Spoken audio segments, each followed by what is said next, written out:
Today, we're going to solder cables to the contacts of a toggle switch like this one. Potential errors that could occur include, for example, soldering the cables the wrong way around, like putting a blue one where a brown one should be, and vice versa, soldering a cable that shouldn't be there at all, or simply forgetting to apply the solder. To detect these errors, you need a suitable program with a matching artificial intelligence model. And now, let's take a look at how that works in practice.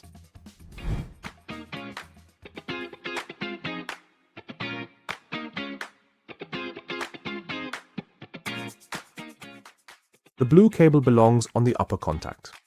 The program recognizes that it's been positioned correctly and is now waiting for us to solder the wire. The program registers that we're busy soldering and waits for the process to finish.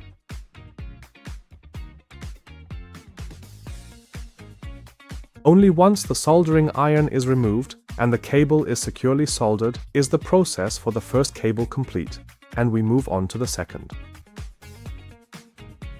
We're supposed to attach the brown cable at the bottom. If we hold the yellow one there instead, the program detects the error and stays on the current step. It only continues once we hold the correct cable against the contact.